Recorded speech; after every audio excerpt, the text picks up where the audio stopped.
Hello, Rose here, creator of the Greenlands and this table reading podcast. I just wanted to say thank you so much to all you amazing listeners and supporters. You really do make this whole thing so much more fun.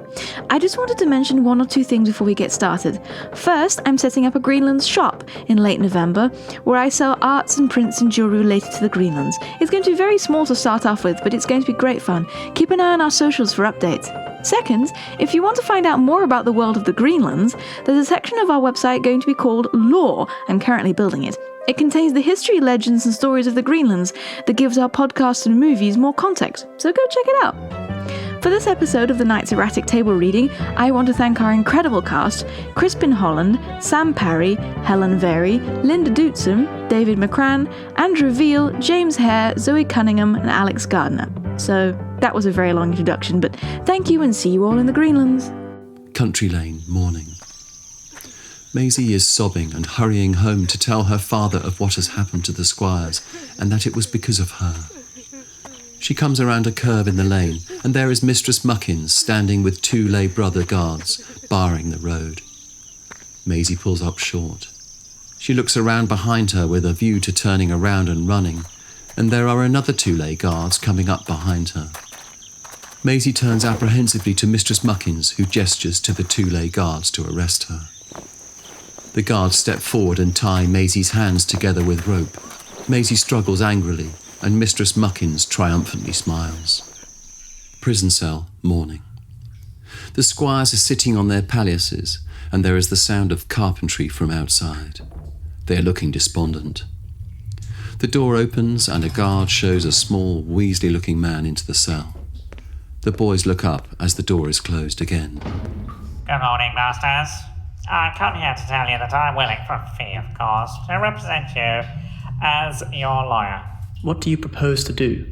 Well, to explain to the court that you didn't know that the subject of your attentions was betrothed. Quinn shoots to his feet. What do you mean, attentions? Well, I wasn't actually privy to the nature of your activities. Adamant shoots to his feet as well. There weren't any activities, you dirty-minded little... The lawyer holds up a finger.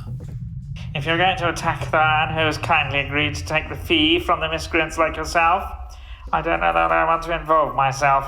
It's a year's sentence for you, you know. And 100 lashes for the drab self-seduction of another man's property is We are Knights of the Order of the Sun. Morag gets to his big, threatening feet. We do not go around seducing women. If you continue being this offensive, I will end your pathetic career here and now. Well, if you're going to take that tone... Quinn takes a step towards him. What tone, villain? The tone of injured innocence? The lawyer rushes back to the door and hammers on it. Help! Help! Brothers, help! Help! I'm under attack! He looks back apprehensively at the boys who stand looking at him with disgust. The door opens and he rushes through it, tripping up a little. Quinn and Adamant then look at each other and suddenly burst out laughing. This isn't going to end well, is it? Cell, morning. The squires are just waking up and sitting up on their palliaces when the warder comes in with their bits of bread and water. Get that eaten quick, like, as you've got your initial hearing this morning. The squires pick up their crusts, give them disgusted looks, and start reluctantly chewing. Warder, could I have some water and a comb, please? As I wish to look respectable for our arraignment. Respectable, you? He goes out and the boys continue their desultory chewing. A couple of minutes later, the door suddenly opens, and a bucket of cold water is suddenly thrown over Adamant. He gasps and splutters. The warder then chucks in a rake and roars. No water. Or the largest comb in the world is going to have you looking respectable, boy. Adamant shoots to his feet, furious, but the warder roars laughing at his own humour and slams the door shut quickly again. Abbott's study, morning. The boys are brought in, struggling mutinously. Adamant still looks wet and furious. The abbot is seated behind his desk, with Mistress Muckins seated near to him. There are two guards standing by the door, and poor Maisie is standing, tear-stained, with her hands bound, in front of the desk. The boys are in place beside her. They look concernedly at her and attempt to console her. Adamant clumsily pats her on the shoulder, which Mistress Muckins observes. She leans forward to Adamant and hisses. We'll have none of that pouring and fornication in this holy place, villain. Morag steps forward to face Mistress Muckins. Oh! The guard punches him in the stomach and drags him back. You are arraigned this morning, masters, and Mistress Maisie, to hear which charges the district abbacy has to prefer. Yes. Ha! You're gonna get it now. The abbot rolls his eyes wearily at her. Masters, you are accused of seducing the betrothed of Master John Muckings of this village, and are committed to trial 2 days hence. He turns to Maisie with a look of disgust. Maisie Quimper, you are to be tried in the same court. He pauses, smiles, and leans forward. For witchcraft and the practice of unnatural seductions. He sits back smugly, and Mistress Muckins grins and nods triumphantly. Poor Maisie gasps and looks at the squires, who gape in horror back at her. Cell, afternoon. The squires are lying on their beds when suddenly they hear footsteps. The door is unlocked and then suddenly banged open. Mr. Quimper, the goblin, stalks in, followed by another even uglier goblin. The door closes behind them. What have you done to my daughter then? He steps up to Morag, who has risen to stand, as have the others. Mr. Quimper points a threatening finger under Morag's nose. Morag calmly pushes away the finger. Engaged in conversation and then thanked her for showing the way. Do we know this gentleman? Indicating the other goblin, who is belligerently glaring at the squires, one after the other. This is my brother Dougald, and he loves my children as his own. I'm sure he does, but what is that the case? Will nae brook men interfering with our baron? We have not laid a finger on Maisie, as I'm sure she will attest. Dougald steps forward. Then why have ye arraigned? We are arraigned for seduction, and poor Maisie is accused of witchcraft, because her future in-law, Mistress Muckins, doesn't want Maisie to marry her son. It's she who is bringing the accusations, and no one else. Haven't you talked with Maisie? Mr. Quimper starts to pace the cell. Yeah, and she doesn't accuse you. I'll admit that. Your enemy is that Muckins woman who doesn't want to marry into a goblin family. Not us. What's wrong with a goblin family then? Nout's ran. Nothing's wrong. It's just that repulsive woman doesn't like you. She doesn't, eh? He strides to the door and bangs on it. Dougald, come on. We've got to go see this accuser of our baron. The door is opened and the goblins stride out. The squires all look at one another and give a general phew. A court morning. There are 6 people in the court audience, and the prosecuting lawyer behind his desk, with Mistress Muckins alongside him, facing the judge. The guards march the squires in to sit alongside, but across the aisle from the accusers. The squires glare at Mistress Muckins, who raises her nose superiorly. The guards stand against the wall. The judge comes in, and everyone stands.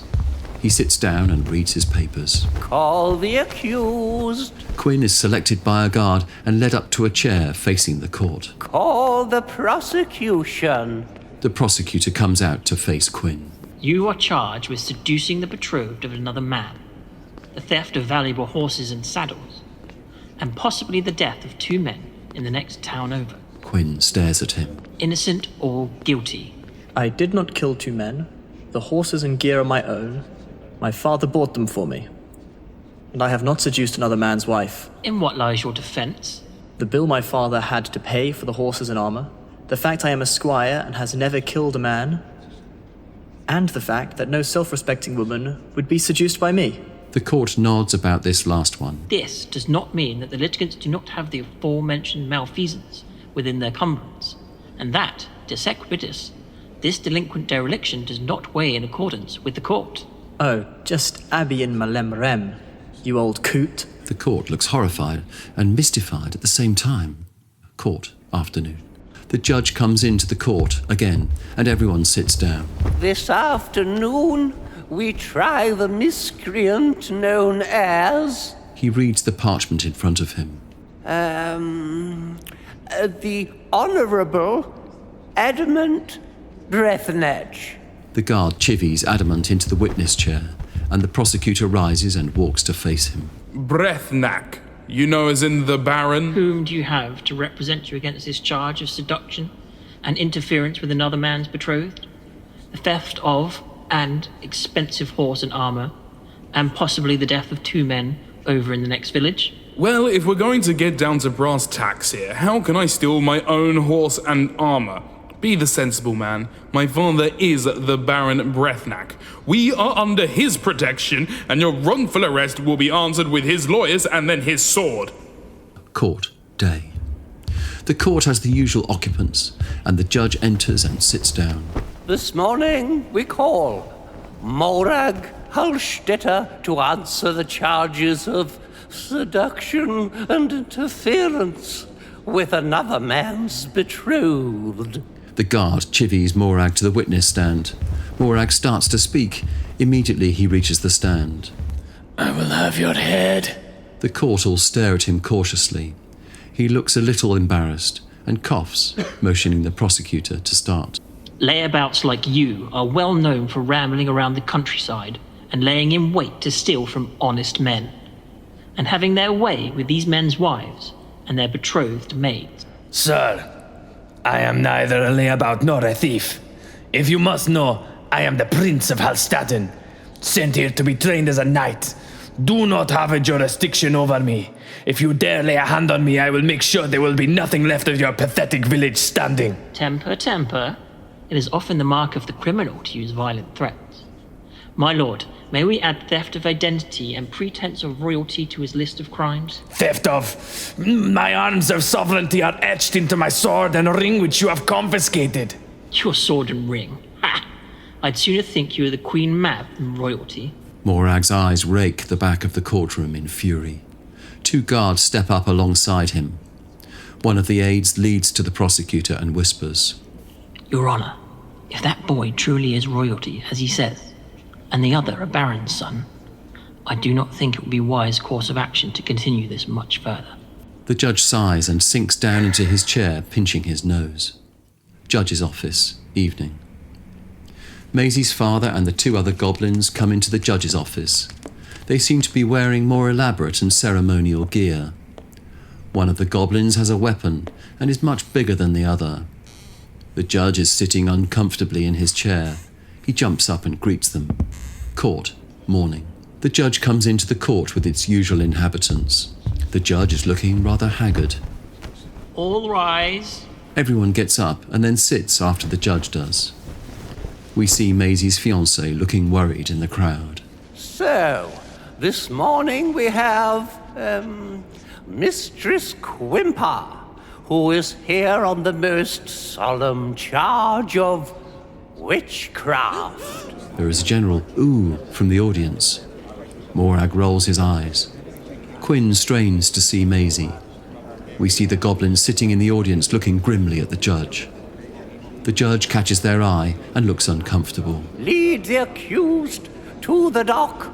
Poor Maisie is led with her hair unbound and looking a mess to the dock. The prosecutor comes to stand before her. Do you plead guilty or not guilty to the charge of unnatural seduction through the use of witchcraft? Not guilty, Your Honour. She raises her hand and looks at Mistress Muckins. And what would you argue in support of your assertion?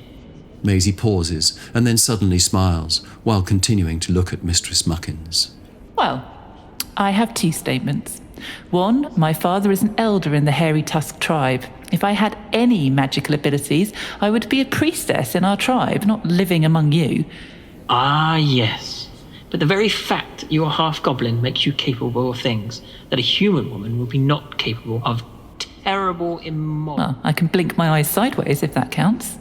She does so, and the crowd goes ooh, ah, and the prosecutor looks thrown off his game. The judge is trying not to facepalm, and the squires try not to laugh.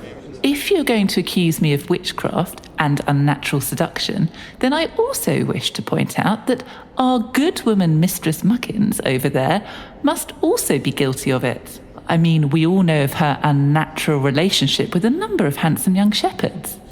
Most of the court, including the judge, are side-eyeing the middle-aged Mistress Muckins, who has gone pale.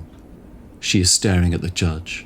The squires are looking suitably shocked, if being a bit dramatic about it. Maisie is grinning innocently. Wait! I think I want to withdraw my accusation against this woman and her paramours. The court all gasps and dramatically moves about. The prosecutor's smug demeanour shrinks a little. Withdraw? The judge perks up and sits up. But what about my lord, the abbot? He looks over at the abbot, who is in the court today. Maisie turns her face to smile charmingly at the abbot. Well, if you want a good example of unnatural relationships, look no further than our dear abbot here. Stop this trial. I suspect that a severe miscarriage of justice has nearly been effected upon these 5 poor unfortunate young persons, and I move, my lord, that these charges be immediately withdrawn. I want to see you, Abbot Carbuncle and Mistress Muckins, together in my chambers now. He bangs his desk again and sits down in his chair, looking tired, and takes some medicine. Village. Outside court. Morning. The door bursts open and Master Quimper exits, beaming, with his arm tight around his daughter. Master Muckins is standing nearby and he approaches them. But Maisie turns her head from him and the goblin pulls a rude face at him. The squires exit with their arms around each other's shoulders, laughing, joking and relieved. Their horses are being held ready for them. They shake the goblin's and Maisie's hands, say goodbye, and then they mount. The abbot's face and then the soured Muckins' face peer bitterly at them from the courtyard's windows. The boys trot away, waving and smiling with relief. Forest, glade, afternoon. The squires are talking as they ride slowly along the forest trail. Morag is addressing Quinn. I don't care what you say. It just goes to show that you can't trust anyone. What? Even us? Everyone trusts me. Only because you're an awful liar and a baron's son. Morag points out a glade ahead. Do you think we are far enough from the town to eat in peace? Adam spurs his horse into a trot towards the glade. Yes, Vitals! Woodland track. Afternoon. Still a fine, mild day. The squires are riding slowly along, each deep within his thoughts, in single file. Suddenly, Adamant, who is at the front, stops, and Morag and Quinn draw up alongside. There is an incredibly beautiful girl, late teens, early 20s on the track in front of them. She is dressed in gauzy white and green chiffons, has a thin circlet of silver around her head, and her hair flows around her. She is waving her hands in great anxiety at them. Masters! Adamant jumps off his horse, takes its reins and walks towards her. What is it, mistress? What's the matter? Oh, please! She holds out her hand to Adamant, who of course takes it and is pulled in close to her. He sees that she has been crying. That or her eyes are naturally red. What is it, fair maid? I need your help. My sister is trapped beneath a tree which fell on her. Adamant turns to Quinn and Morgan. A tree fell? It's just finished raining. How come she's not wet? What's rain got to do with it? This is an emergency. The nearest village is 20 miles away. How come she's floating around the countryside dressed like that? How does she walk in this mud and stones? And 20 miles? They all look at her little, clean, silk satin ballet-type slippers. The girl renews her pleas. Oh, kind sirs, do take pity on a lone girl and her sister. We need your help. Nah, this is obviously just a setup. There's a crowd of bandits waiting round the track. No thanks. Yeah. Come on, Adamant. Use your brains. Morag turns his horse's head and walks around them, continuing away, with Quinn following. We'll meet you in Was It Combe. Adamant looks furious with them. He picks up the girl and puts her on his horse, rather like the painting La Belle Dame sans merci. The horse rolls its eyes and does not look happy. Show me, fair lady, show me where your sister is. Forest, afternoon. Morag and Quinn are riding along. He has not followed us. You said he would. Oh, he always does this. The more you argue with him, the more he'll do his thing. I'm sure he's just following us a bit further back because he doesn't want to admit he was wrong. If he gets murdered, I am not explaining it to his father. Nah, he'll be fine. She looked like one of the Fae, and he's got enough iron on him to chase her off. He is stupid enough to take off his armor if a pretty girl asked him to. Nah, he'll find out that she's actually a giant mushroom or something that wants to eat him, and he'll be on his horse and back with us in a flash. Morag shrugs, but seemed convinced. That was an episode of The Knights Erratic from the Greenlands Presents. I'd like to thank our amazing editors Adam Finn and Matthew McGuinness for bringing this podcast to life. If you want more information about our shop and our world, check out www.the-greenlands.com. the-greenlands.com, or check us out on Instagram and Facebook underneath The Greenlands, or variations of it. Love y'all, thank you very much.